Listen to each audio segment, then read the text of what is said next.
Hello and welcome back, everyone. You are listening to the Listening to Black Women's web series with Genesis Birthing and Living. I have with me today Ms. Brandie Bishop of Your Tribe Family Services, and we're going to be talking a little bit about birth. She's a doula, I'm a doula, and I'll let her tell you a little bit about herself. So you just give me your intro and we go from Sure. there. Thank you so much for the invite. I'm excited to be here with you. And so, like you said, my name is Brandie. I am down here in Atlanta, Georgia. I've been here for close to 8 years, and I love it. Been a doula for close to 7 years. I did, with training and all included. And so I've am the founder and the owner of Your Tribe Family Services, and we've been up and moving in the Atlanta area for about 2.5 years now. It's been an exciting ride. I have learned so much along the way, but I definitely, just loving everything birth and just a holistic aspect for women. So it's been a great journey. Okay, thank you. So I'll start out by telling you and telling the listeners why I was interested in interviewing you, because there are a lot of birth workers out there, and I see a lot of stuff on Instagram. So I saw a post that you made about a birth that you attended where the baby was 10 pounds. And am I right? Was that a vaginal birth? Yes, it was. Yeah. She was Okay. 10 pounds, 8 ounces, completely natural vaginal birth. And it was Wow. exciting. Yeah. Wow, 10 pounds, 8 ounces. Yeah, so I've been doing kind of a campaign. I stopped C-sections, and one reason that women are given for C-sections is macrosomia, or that they Yeah. just have a too large baby. And Mm-hmm. usually when they're given that, it's like the baby's 8 pounds or 9 pounds, something like that. Mm-hmm. And to see a 10-pound baby just laying there, that Yeah. had been delivered vaginally, I wanted to, I guess, hear you talk more about that, and then just know more about you and what your birth philosophy is and what you learned along the journey. Yeah, and I have definitely. So, that particular baby was actually baby number 3 for me. I Okay. think just in general. I was working with that mom when I was actually during my training still as a doula. And so it's so funny to think back to those times. But baby girl, it was actually her birthday. So I was posting her birthday is this month. And I was just reflecting, as I try to do as much as possible, not often as I need to, but as much as possible, just along this journey, you get to see so many amazing things, and you get to really be a part of people's lives in such a unique way. And so people invite you in, they allow you into this very sacred space with them. And so I try to reflect back on some of the good, even some of the hard times, just so I can take that into births with me in the future. And so just thinking back to her birth, it was such an amazing, just to watch, and I'll be honest, because I had not been a doula for very long, I was very shocked that she was able to have this 10-pound, 8-ounce baby, completely natural vaginal birth. And so during that time, I was actually working at a refugee resettlement agency. So the woman who gave birth to that baby, she was actually a refugee that was being resettled here in America.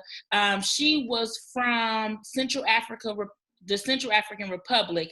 Wow. And and so they have such an amazing story. This story, every time I think about it, it almost brings me to tears, just because when I was working with her, she came here to America, and typically they don't allow refugees to travel if they are more than maybe about 4 months pregnant. Oh, okay. And she was a taller woman, like her stature was a bit taller, but if you looked at her from behind, you probably wouldn't be able to tell she was pregnant. And so she was able to get here, and she was actually, when she arrived to America, she was about 8 months pregnant, and nobody knew, because she was just because of her stature, her frame was still so narrow that she wore really big kind of just house dresses almost, that you couldn't really tell how pregnant she was. And so she just wanted safety for her family so much that she was traveling And she got here, and I was her case manager. And a part of my job was handling intensive medical cases. And so half of that had to do with torture and trauma victims, or people, people who came from different countries were being resettled here, but might have had, whatever kind of extreme medical illness. And then the other half of my job was working with women who came to America and they were pregnant. And so, of course, they couldn't speak the language. They don't know the medical system. And so it was my job to navigate that for them, set up all of their prenatal appointments, be there with them through labor and delivery, and then of course do just some basic postpartum stuff with them.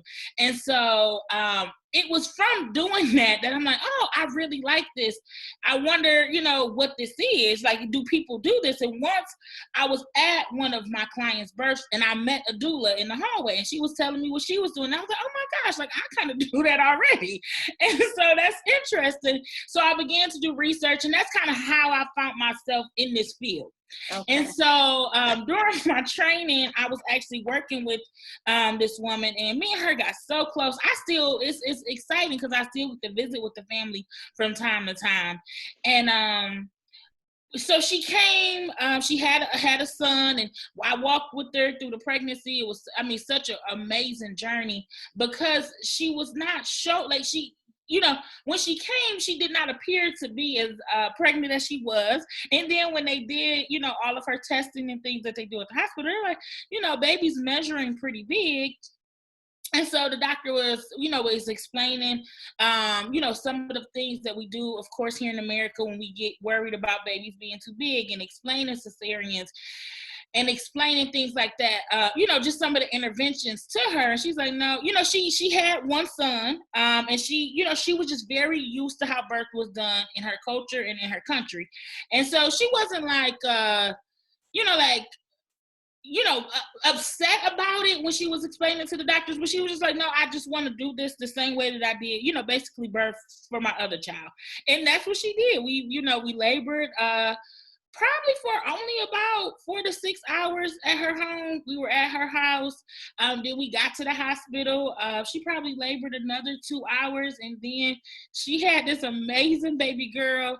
And me and the doctor were both like, it was during the time when she was pushing. It was a little bit slower than I've had, experience with since then. But that's just because baby girl was, she was pretty big. And so, we had to be patient. We had to coach mama through it. But when I tell you, she gave birth to this baby, and like maybe 5-10 minutes later, literally got up on her own 2 feet and walked to the bathroom, took a shower. It was so amazing. And the girl was happy and healthy. Okay. And so it was a good experience for sure. Okay, so two things. So you said that it went kind of slow. So how slow did it go? Like, what was the experience like? Right.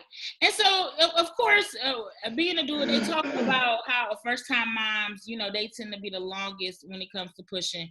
This was her second child. I think in total, and I say slow to me just because I had not experienced, too many births at this point. This was probably like only my third birth. Okay. And so I think it took us roughly about 40 minutes for her to, completely deliver. And so, in the grand scheme of things, it's really not that slow. But at that time, I hadn't really been able to, see that many births. Mm-hmm. But yeah, so about 40 minutes, from beginning when she started to push or, labor down, getting baby down until we actually had a baby.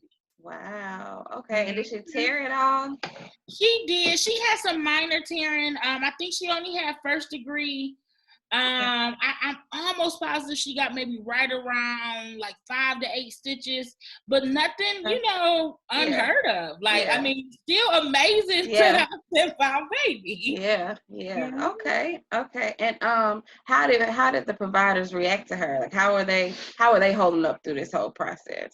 Yeah, so they started off pretty well, very optimistic, still like, okay, kind of in it with her. But I will tell you, maybe about 30 minutes in, I could feel them getting to worry and starting to kind of talk to each other to kind of figure out, well, what if this doesn't work kind of thing. And so, the beauty of working with with women who, you know, come from different cultures in different countries, at no point was she ever worried her baby wasn't going to come out. She had seen enough babies come out. She had a baby. So, you know, some women in America, because we have people tell us that these things happen, or, you know, we have providers tell us that these things might happen, we didn't believe it ourselves. Like, okay, well, maybe the baby won't come out. And so it was a interesting energy from the provider. They wanted to, you know, about 30 minutes in, they started to kind of talk about other interventions and stuff like that. But the beauty was that she couldn't understand them, and you know, so she didn't speak English. Oh wow! Yeah. And so I tried to explain through the interpreter, who was behind a curtain. This was altogether a very exciting birth. We had an interpreter in the room, but they were behind the curtain, and so I was explaining to the interpreter kind of what they were saying. But as I'm explaining, she's still pushing, and so, you know, it got to this point where it was like, okay, well, the baby's coming. Right. And so I could definitely tell that the providers were not they were not excited to be doing it this way. I'm very, very sure if this was a different woman in a different situation, it might not have ended the same way. Just because of the preconceptions that we have, and, you know, really what we're taught and what we're told here in America. So, you know, it was a interesting, you know, situation, but I think that her not understanding or not having these doubts in her mind really allowed her to push forward with no issue, you know. Wow. So how did they respond afterwards, after everything's okay, and, you know, it was like she was like a famous woman. Everybody in the hospital wanted to come to her room. All of the nurses, it was so funny, girl. Seriously, the doctor asked did he take a picture with the baby, because it was the biggest baby he had ever given, you know, had ever did a natural vaginal birth for. All of the nurses on the unit came down and were like, oh my goodness, we heard it was a 10-pound baby. So she was like famous in this hospital. It was hilarious. Wow. And I think that's always interesting, because it keeps to the forefront, like you said, that it's, for a lot of providers, it's training. And they're trained with so much fear. And then when you push forward and you kind of show them something that they've never seen before, and they get excited. I don't know what they do with it after that. You know, hopefully it changes something for them, and, you know, changes the way they practice. But that is always interesting to see. So. It is. I worked with that provider a few times after that, never having another 10-pound baby. But I will tell you that I think that, you know, his mindset when it came to working with at least my clients, I don't know how he did with, you know, all women. He seemed to be much more open to just allowing them to, you know, make their decisions, or, you know, just, I feel like it did change me and his dynamic for sure, but also just his approach to the clientele that I had, you know. I don't know. He seemed a lot more lax. Like, okay, well, if that's how they want to do it, kind of thing, you know. So powerful. I do think that impact, because, you know, he started, like I said, even before she was going in to give birth, they started this conversation of cesareans, or, you know, just the idea of having interventions when it came time for labor and delivery. And so to go from that to then during labor, you're saying, oh, okay, we might need to maybe we do need to have a cesarean, to her pushing out a 10-pound, 8-ounce baby. I do think, like I said, I don't know if it was like that for every woman, or if that, you know, he had just, you know, that he had gotten the idea that, okay, maybe they do know something, you know. And so, because that was one thing that I was combating a lot with working with refugee women. I think that the mindset is that because they don't speak English, or because they come from less progressive nations, that they don't know stuff. And so because they were choosing to have babies without these interventions, or choosing to have babies that we might have deemed to be too big, quote unquote, that, oh, they just don't know. And so I do feel like he at least felt like these women knew, like they know what they're doing, kind of thing. So that, it was helpful for me. Okay. So was he white or black? It was a white provider. Okay. Yeah. Okay. Yeah. I just, you know, that matters. No, it does matter. It's just funny thinking back to working with him, you know. Yeah. Well, that's really powerful. Yeah. Okay. So was she alone? Did she have a spouse or? That is why this story is like, so it's so funny that this particular baby is the one that me and you are getting to talk about, because their story, by I'm trying to tell you, girl, like, they have such an amazing story.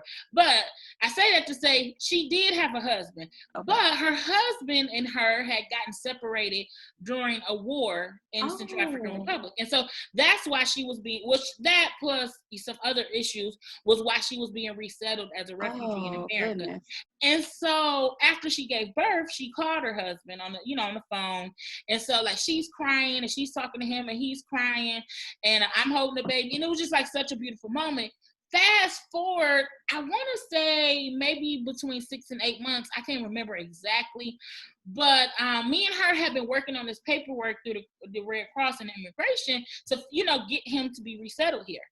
And so, I mean, it's not unheard of that it happens, but it takes a while sometimes. And so we were able to get him to be resettled here in America. And so, like I said, it happened maybe 6 months after the baby was born. And so I was able to go to the airport with her and the case manager that was going to be the case manager for the husband when they went to pick him up from the airport. And I'm trying to tell you, like, waterworks, it was amazing. He had never met his baby. He hadn't seen his wife since she was pregnant, and it was just like such an amazing journey that they had taken. And now that their family was whole, and so she didn't, while she was there giving birth, she had no one, no friends, no family, nobody. And so it was so amazing, like I said, for her to then be able to reunite with her husband, but to also for this father to meet his baby for the first time. Okay, so you you had a pretty powerful position, and you kind of touching on like the importance of doulas, but in just all of these plethora of like settings, there are so many different situations around women giving birth, and we talk about doula support, and you can think about the typical thing: a woman, her spouse, and she just wants more information. But in situations like this, where you were the only support person there, so I tell people I love my training. I'm glad. I mean, my training was a little bit different. I started off with one organization and then finished with another, but I love what I learned during my training. But the time that I spent working with refugee women taught me more than I could ever put in words when it comes to being a doula, because most of those women didn't have anybody else. And they also just taught me the importance of supporting a mother during pregnancy, labor, and delivery. Because babies, everybody's excited about babies. I love babies, but in so many different cultures around the world, they celebrate women. They celebrate motherhood. They celebrate this vessel that actually preserved this baby's life and then brought baby to the world. And so it was so important for me to just soak all of that up, because and so a good example of that is that, so while she did not have necessarily any friends or family here, Clarkston, Georgia is like the refugee hub almost of the United States. So it has people from all over the world. And so these other women in her apartment complex who had never met her, her roommate told them that she, went and she was giving birth. They were also from the same kind of region of the Central African Republic that she was. And they came over to do these rituals with her, just based on the fact that they were from the same place. And that is what we do for women where we're from. So, it was just, it really showed me the importance of sisterhood, of us celebrating motherhood and not just celebrating babies. And so, I tell people all the time, I did love the really good facts that I learned from actually going to training. I think that trainings definitely have their place when it comes to being a doula, but those women, they changed my life and they taught me more than I could ever put into a book or into words about what it means to be a doula. Yeah, and that's so powerful that you say that, because it also shows the length to which, like how far out disparities in healthcare go Yes. for Oh. Black women in this country. Mhm. It's yes, the failure of the medical system itself, but also, like you said, the failure of communities and Yeah. community model and the celebration of women, the vessel, like you said, who brings the Yes. baby into the world. So it makes it a more comprehensive problem, or Mhm. you point out that it's a more comprehensive problem than just what happens when they go into the Oh yeah, hospital, you know. for sure, 100%. So how has I mean, you just spoken that a little bit, but how has that groundwork, you know, working in that environment and working with those women, how has that shaped your birth philosophy, how you approach birth, what your Tribe Family Services stands for, or like what is your approach to birth, and how has Yeah. that foundation, like, So I guess, that's a really lended good itself to question. that? Yeah. And so that, I mean, honestly, when I can't, and that's why I said I've been doing this work for about 7 years, but it took me a while because I was working there, and then I was doing doula work, maybe more so on a volunteer basis, after I even left that job. And so then it took me a while to get up the courage to become an entrepreneur, because I tell people, you can be a doula and love being a doula, and that has nothing to do with being an entrepreneur. Those Ooh, two what? things are What? Yeah. different. Yes. And so it took a little bit of courage to say, okay, let me venture off. But when I ventured off, I really wanted to make sure that my business was this ode to the women that taught me how to do this work, you know. And because my approach is always, it's really mother centered. I'm truly a believer that if I have a happy, healthy mother, I can almost guarantee you that I have a happy, healthy baby. You know, and the other, not necessarily if it's the other way around. So I am always a very mother centered, and because I learned that from these women, from, just working with different cultures. That's one thing. I do think, of course, America, we get some things right. I'm not one that's like, oh, our medical, like we got a lot of issues. Yeah. But we do get a few things right. And so, but one of the things that, like you said, that lack of community and a lack of allowing a woman's voice to be heard during her pregnancy and her labor and delivery, and also her postpartum period, is one of the things that we get terribly wrong. Mm-hmm. And so that's the biggest thing that I like to bring to the table when I am approached to be, somebody's doula. And so your Tribe Family Services literally just comes from the tribes of women who taught me, like, in my tribe we do this, like, Oh, wow.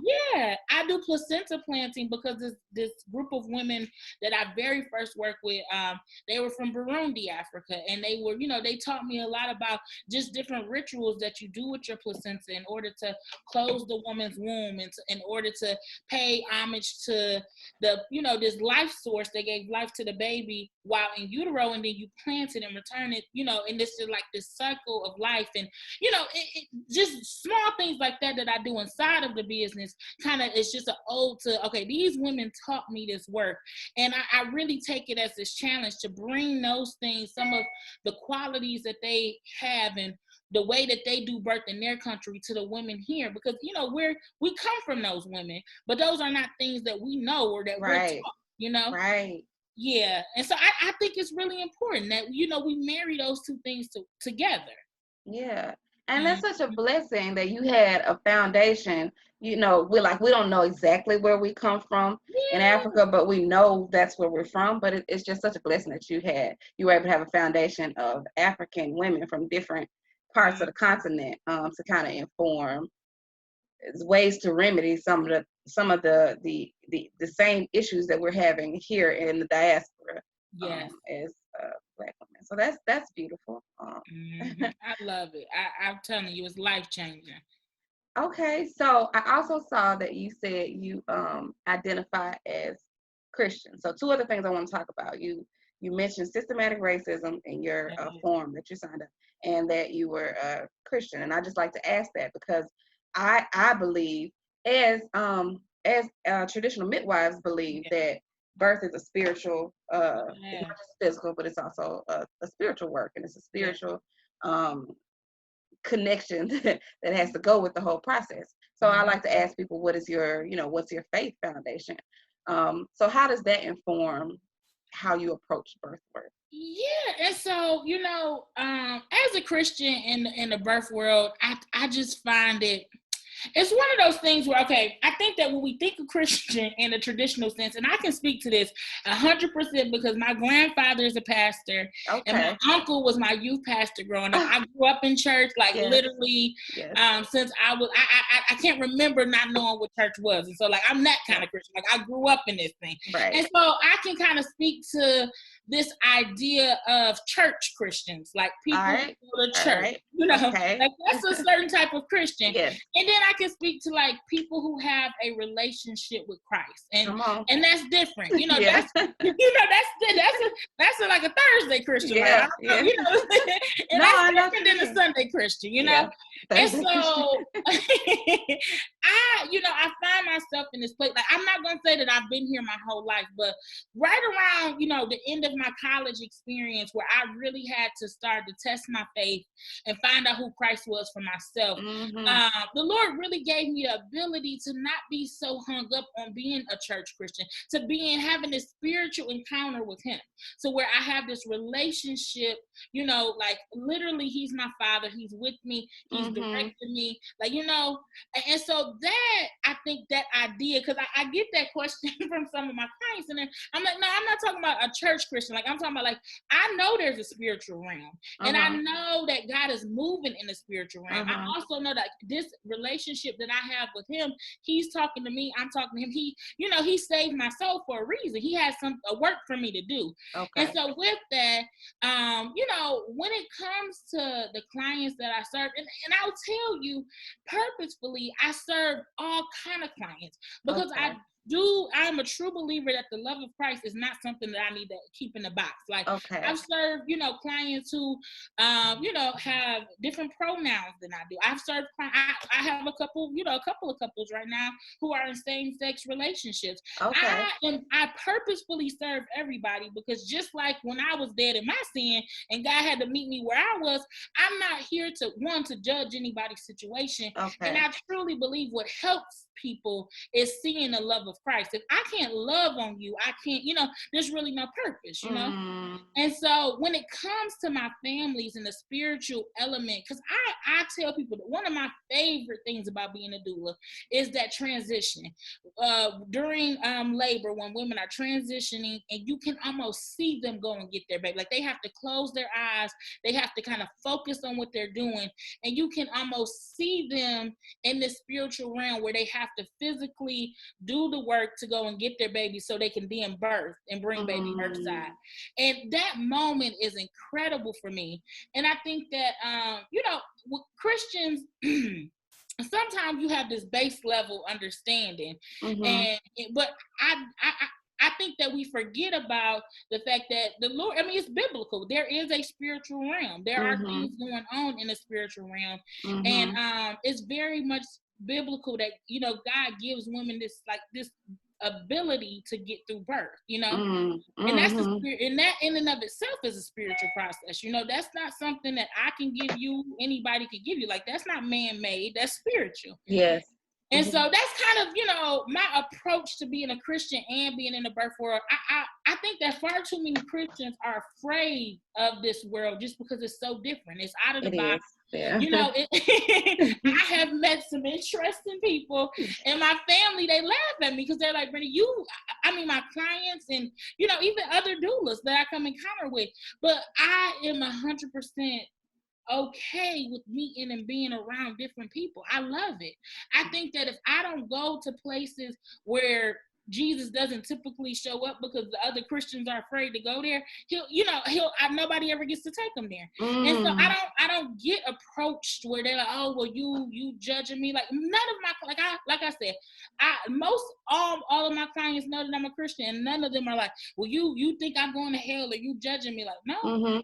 That's not even my swag. Like that ain't my demeanor. That's not how that's not even how I operate. I operate in love. And I want you to feel love and know that love comes from Christ. It's nothing good about me but him. And so anytime I'm able to love on my families, that comes from him. No matter what your family looks like, you know? That is very powerful for me, even as a Christian birth worker, because I've wondered that, like, how do you navigate it? How do you navigate, you know, your beliefs and the birth work world, you know, do you say it and then does that throw people off? Or do you, and then there are a lot of people who believe other things in the birth work world. And then, like you said, there's the inclusion of the LGBTQ community and different gender. And it's like, what do I do with all of that? But from what you're saying, you love like Christ would love. And that's very simple. I was gonna say, and that's you know what? I'm trying to tell you, if you knew me as a person, you know that's all Brandie can do. I'm keep it simple. I tell people I can't judge you because that's too much work for me. I can't do it. I can do simple. And I'm like, when God said love our neighbor as you love me, I said, oh well, no, I can love. Now that I can do. It's a lot of other stuff I can't do all of that. But love, no, I don't want to do that, Lord. I can do love. Okay. That's all I gotta do. Well, you ahead of the game, because that could be the hardest part, you know, when you break down biblically what love is, and you got to, you know, not be prideful and not try to have your own way, and, you know, and not be like boast, you know, like it's like, okay, I have to take this. It ain't easy. It's a humbling process. Let me tell you, the Lord had to humble me to get here. But I'm trying to tell you, after you get there, after you get over that bridge, because it is hard. Like you said, you can't be envious of other people. You can't, you know, you can't be boastful. You have to be humble, and that is a hard lifestyle to live. But after you get here, you know, oh, this is easier than what I was doing before. You know. Okay. Well, that's a good segue into the next thing I was going to ask about systematic racism, because you just mentioned that there's a part of transition where women, you know, kind of go into themselves and kind of go to the spirit realm to kind of like retrieve their baby or whatever. Yeah. And I've done a lot of work. Although this is not what I set out to do, I set out to, you know, to support women in natural birthing settings, in home birth. That's what I would love to do. But as a community doula with South Phoenix Health Start, I did a lot of work in hospitals with women of lower, you know, socioeconomic statuses, and that comes with a whole thing. So the spiritual aspect of birth, I don't always get to see because it's so hospitalized, it's so medicalized.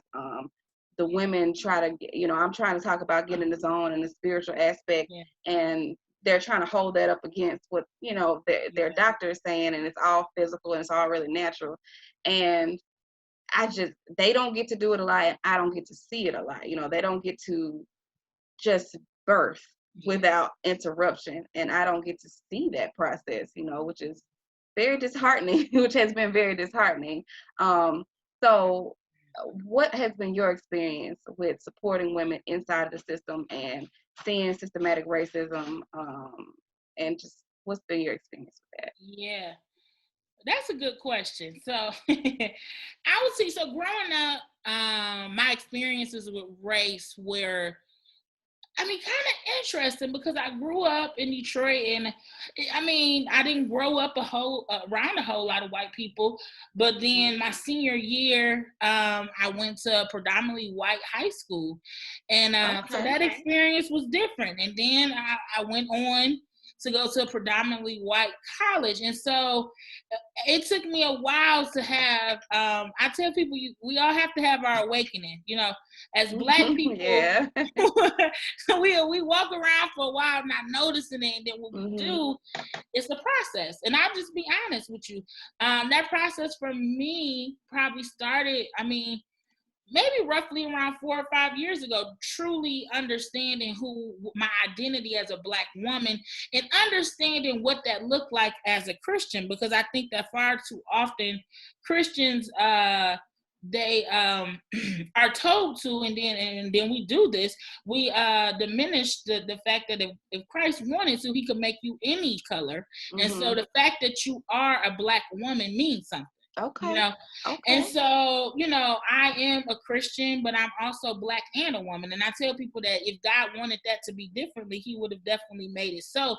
And he's intentional, and he makes no mistake. And so the fact that I'm Black and a woman, it meant something. And I'm not going to lie and say that I knew that my whole life. It wasn't until a few years back where I really got to this place where I'm like, okay, this means something. And then after that, I was like, okay, well, now I'm really mad about this. Right. And so that was and now I'm actually very upset, Lord. Right. I don't, and so that took a minute. So, I say that to say that becoming,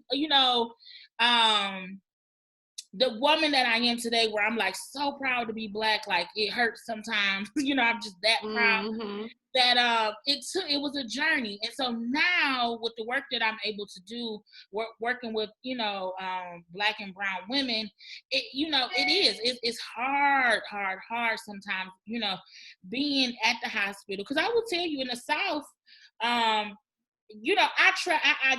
I've been blessed to be able to travel a little bit now. And so a lot of different states, I do a lot more home births than I do in the southern states. It's Wow. not to say they're not happening, because they are. They, don't get me wrong.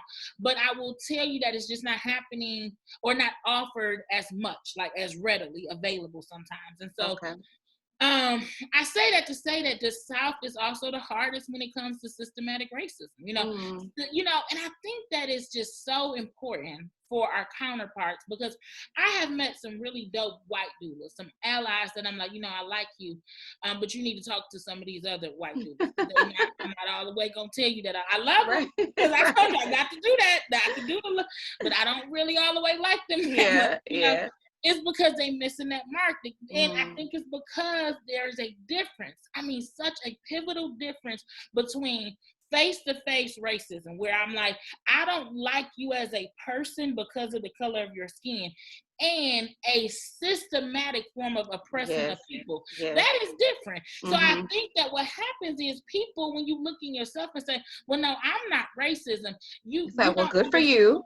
That's nice. Right. But that your personal ability to say you don't dislike me as a person does nothing for this system that is oppressing me as a people. Right. And so racism is real. I think that first and foremost is very real. It's alive and well in these hospitals. It's alive and well in the medical system, period. And so as a doula, I have and it's so crazy, because just this year, and I can tell this story because it was a close friend. But I came up, and I have, I can be a little chatty, as you can see, and a little bit aggressive, when I'm talking to friends and families. Like, if I got a soapbox, I need to get that thing off of me. But when it comes to hospital settings, or birth, period, like I do have to become Brandie the doula, where I'm a little bit more reserved, because I think it's just imperative that I honor the birth space. The birth space can't be about me. So I have to kind of get quieter. I have to kind of allow my, and so most times if you see me at a birth, I'm almost totally different than I am, from day to day life, because I want to, this is about you. This is not about me. I need to be listening more and talking less. And so I say that to say, in most of my births, and I go in and I'm all about a team. Like, if I get nurses and I'm at a hospital, I'm like, okay, we're on a team. Like, I'm going to be super nice to you. Right. I carry around gift cards in my doula bag, because if I get a really good nurse, I'm like, Starbucks on me, sis. Thank you for putting this thing together. Doctors, if I have a really good provider, I send thank you cards to their office later on. Like, when I come to a hospital, I want my name to precede me. I don't want you to do, it's a doula here. Like, I want you to be like, oh, it's a doula here. I remember Brandie. She did an awesome job, and we worked together, and we got what mom wanted accomplished. Okay. And so I'm not that doula. I don't have to cuss out everybody. This year has been rough. Okay. I had never had experiences like I have this year, where I've had to literally have, like, hard conversations with nurses, with doctors. Like, she just told you she don't want you to do that. So you're not going to make her do that. Or she actually told you she don't want an episiotomy. So I don't know why you got scissors in your hand. Or like, no, man, her blood pressure is like 170 over like 90. And so you need to get a doctor. Like, I see somebody needs to do something. Wow. And so I've never had to have those conversations as upfront. Like, What I'm trying to say is that it's never been as blatant as it has been this year. Wow. I've seen it before. I've identified it before. I've even had to approach people before, but it was much more like after they see that I see it, they stop. This year, it's been like, oh girl, I don't care if you see it or who see it, because I'm gonna keep. And I'm like, okay, so now I got to do, I got to bring out that Brandie. I mean, and I didn't want to do right. exactly. I didn't want to do this today. Right. So okay. I'm yelling and fussing, and now. But then after I do that, you're like, oh, okay. Now everything okay. But like, I didn't want to do that. Why did I have to do all of that? Yeah. We didn't have to bring it here. Now we can, but I didn't want to. Right. And so this year's been. I mean, in 7 years, I've never experienced the in-your-face racism that I have this year. This year has been. Wow. It has been a groundbreaking year where I'm like, okay, Lord, what are you trying to show me? Because this thing is in my face. This is not even. Oh, maybe she didn't mean to. This is like, okay, I definitely meant to do that. Oh, and it's so interesting that you say that, because I felt the same way. And like you say, you try to, you're like, I'm going to bring the Holy Spirit with me. I'm going to, I'm not going to give in to all of these evils in this world, and I'm going to believe better. And then it's like the world be just making you in the face with, and you're like, wait, do I need to turn up some more? Like, is that? Oh, so you said take it there. Right. Yeah, I didn't want to do that, but you said you want me to. Okay, well, here I come then. Wow, well, that is so interesting. Yeah. Wow, I have not supported in the births in the South, so I don't know yet. When I first trained to be a doula, I started here, but there was this rule apparently across Mississippi, or at least where I was in Mississippi Delta, that no more than 3 people could be in your birthing room, and I thought that was just a general hospital rule. But that apparently was just for these, 2 or 3 hospitals in the Delta.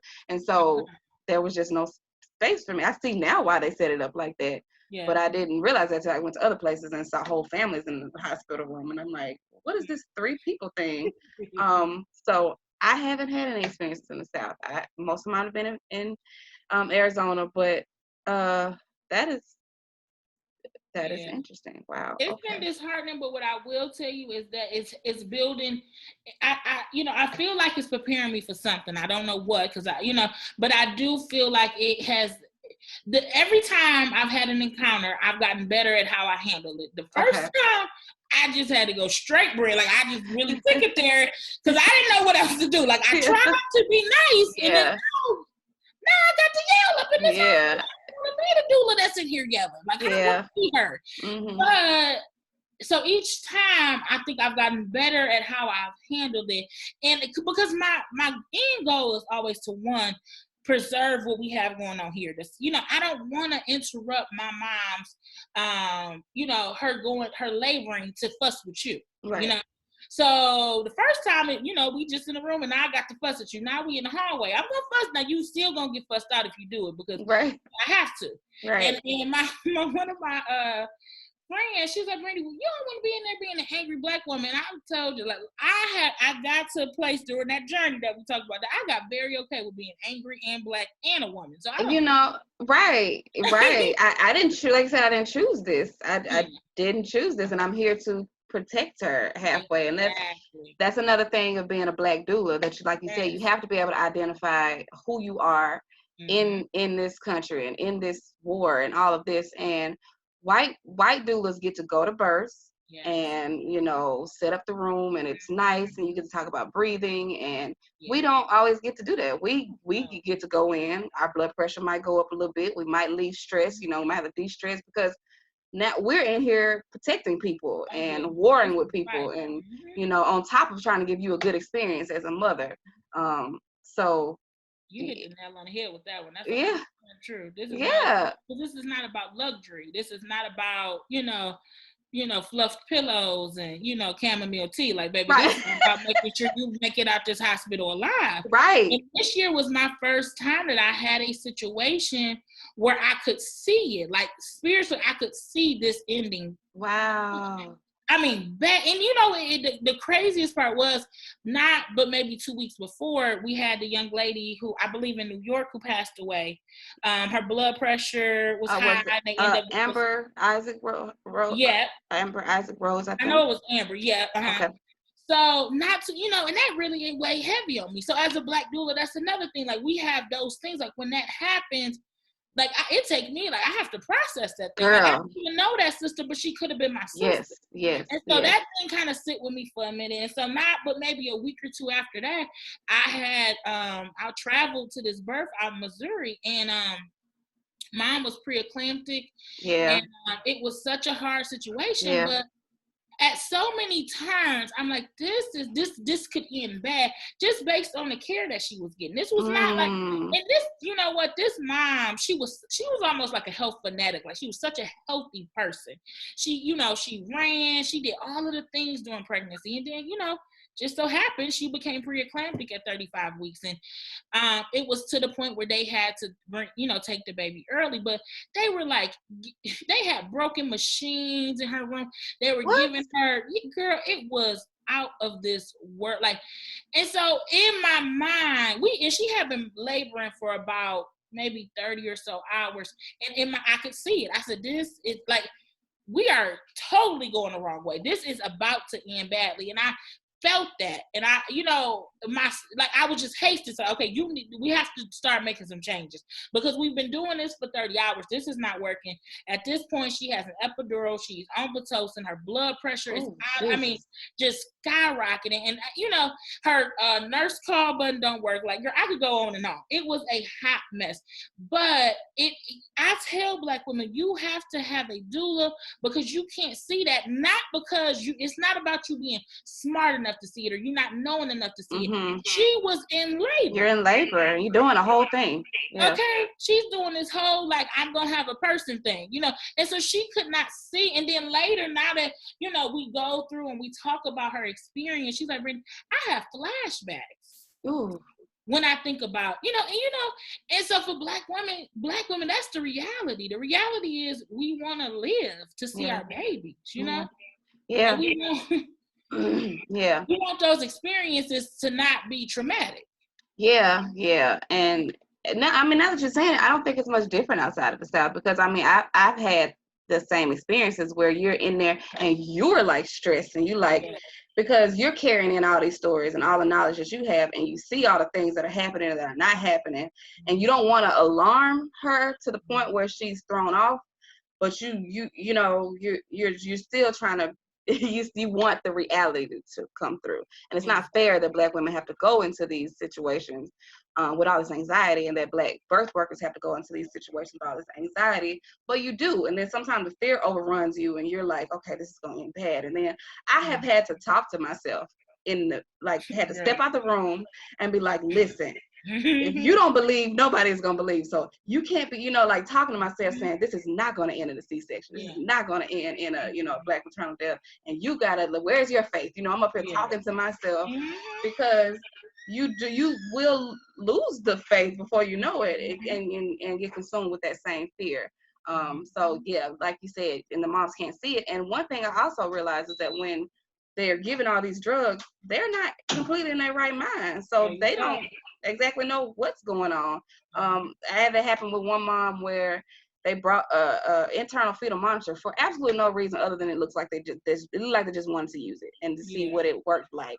And she had said before she didn't want that, like she didn't want the screw going in her baby head or whatever. And so as I saw them pulling it out the packet, I'm like, they didn't ask her anything. They didn't tell her anything. They just started taking it out the pack and started to just, And so I looked at them, her husband's like, do y'all want, this is internal fetal monitoring. Would you guys like to talk about that first? And then she's like, well, what is this? And then they told her, and she's like, oh, well, I don't want that. And the provider hopped up, she's this student nurse midwife, and she hopped up like, oh, well, and I'm like, why would you just come in here and start doing something that's unnecessary and not say something to the person you're doing it to? And then the rest of the family, then the rest of the family starts to ask questions and stuff, but they didn't even know that they should be asking questions. They just trusted that whatever they're doing, I guess it's oh my God, you just said it. You just said it. And what we should be able to do, right? Right. We should be able to trust that our providers care for us, because that's what we believe that they got into this business for, that they want to help people. That's what we're told when we're little, that doctors help people. Yeah. And so, it's oh my goodness, it's hard. It really, really is hard. I definitely think it's a fight that, I think we're just now, even though it's been going on for much of, our lives and, our parents and grandparents, like we're just now getting to this place where we're truly, just chipping away at the tip of the iceberg of because we're talking about just the parts that we see. We're not even talking about the underlying, like, why do we see these parts? It's definitely a whole iceberg under the sea. And so I think that, and that is the systematic part to this racism. That's the, we're talking about just the person, the things that we're able to actually see and to, to expand upon. But, it's just so deep, just especially, for us, of course, as doulas, it's easier for us to talk about this portion, but also for us as Black women, just because we know the history shows us that this is something we have really deep roots in. When it comes to medicine, this is our thing, Right, and so right. I think that's the part that is, I find myself lamenting over often. I'm like, Lord, help me, because I'm upset about this thing. Ooh. It's because I know that my ancestors, the Black women that came before us, like, they did this. They helped bring, babies into the world, and then this was taken from them to now where their ancestors are, you have to be afraid to go into hospitals to have babies born, and that, if that's not like, just this flip all the way upside down, I don't know what is. Yeah. And it is frustrating. Like you said, you see these stories, and I, like you say, you're bothered. I've actually cried, every time I saw a story like this. Is so frustrating. Why does this keep happening? And like you said, it's flipped, because not only were we doing it, we trained you. You know what I mean? Like, before the gynecological profession existed, we were doing this, and when you wanted it to exist, you came and asked us. Exactly. And then you have the nerves to delegitimize us, and then now not listen to nothing that we saying as you abuse us. It's too much. It's a whole handful. It's too much. So I just, when I saw that post that you made about the big baby, because I just hear so many Black women, I meet so many Black women who've had C-section, and it's like, okay, I know that this is necessary at some point. But my goodness, every woman I'm meeting should not be having a C-section. And then when I start to ask why, and it's like, oh, I was told that I wouldn't be able to push the baby out. Were you even given a chance to try it? No. I was just told my baby was too big. Or, oh, my baby was posterior, so I had a C-section. Or, I was induced and my baby got and then you just like, okay. Those inductions, now I will tell you, that's when I have women who have cesareans, or I hear stories, oftentimes it's like, I had an induction.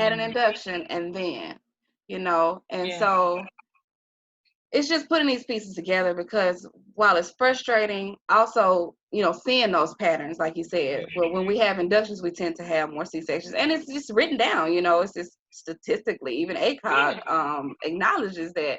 And so just seeing these patterns, and really wanting to get the information across to Black women that you have options, and the options that you choose, they have consequences. And while we shouldn't have so much weight on ourselves when it comes to this process, because there's a whole system, a whole institution that's supposed to carry that weight, unfortunately, just like our ancestors and every other thing in this country, we just have to hold a little more weight, and we have to know more, and we have to, understand our place, our position in this country, and these things are not just happening. They're being done to us, and if we have the right information, some of it we can combat, and some of it we can, we understand. Unfortunately, we're at a war in birth too, and if we have the right armor and the right intel, we can start to win some of these battles. So you're 100% right. That's kind of what I want to convey with this conversation, and I think you've done a great job. Thank you for sharing your experiences. This was such a great experience. I enjoyed our conversation and getting to know you more. And thank you so much for allowing me to share. This was wonderful. Yeah, I enjoyed it. Thank you. But is there anything else you want to let my listeners know, like where they can find you? Yeah. I guess shout your businesses and things out. Let us know what you're doing. Definitely. So yeah, I'm Your Tribe Family Services on all platforms. On Facebook, it's Your Tribe Family Services. Instagram, Your Tribe_Family Services. I have a website, YourTribeFamilyServices.com. Definitely check me out. I mean, I'm in the Atlanta area, but like I said, I do some traveling, and then I also do virtual doula services. For my other doulas, just with the COVID, what are we calling it? A pandemic, the season of COVID-ness of it all. I'm really big on community, and I love for community within, I'm a social person, and in the birth world, there's this tendency to feel like an island, because you're like, I go out to these births and then I come home, like, and sometimes, and if you like me, your family is like, Brandie, if you say something else about a placenta while we eating, we're not going to invite you nowhere else. And so you need people that's okay with you talking about like birth and placentas. Like, if I see a cool birth video on Instagram and I want to show it to somebody, like, yeah. And so I say that to say, I've done one. This will be my second one, but I've been doing this virtual mix and mingle for birth workers. Okay. And it's just about building your tribe, making sure you have the people around you, whether it be that you need somebody to do referrals to, you're looking for a backup doula, or you just need somebody to talk about birth with. And so if you look on my Instagram, the link is in my bio. The next one is going to be October the 8th at 7 p.m. Okay. And I'm super excited. I mean, we had such a good time the first time, and I'll be honest, I didn't know what I was really doing. I just knew I wanted to talk to some people, right. and, get us together. And so I send out a little treat, something for you to nibble on while we mix and mingle. We play a game. We all share upcoming announcements or things that we have going on. And it's just a really good time for birth workers, not just doulas. So my doulas, I have like pelvic floor therapists, and we have some therapists who do postpartum care. We have midwives on there, and it's not just Georgia, it's everywhere. And so that way we're able to build a network kind of, wherever we are. Okay, well, thank you. Thank you for sharing that. And of course, everyone, this will be posted on YouTube, and I will, in the description, I'll have all of Brandie's information, everything she just said. And there'll also be a write-up on my blog, which is the Genesis Birthing and Living Natural blog. So, and I'll have all the information on there too. So, I just want to thank Brandie again of Your Tribe Family Services for coming and giving us some of her time, some of her knowledge, her experiences. And I want to thank you all for listening. So until next time, I will see you guys later.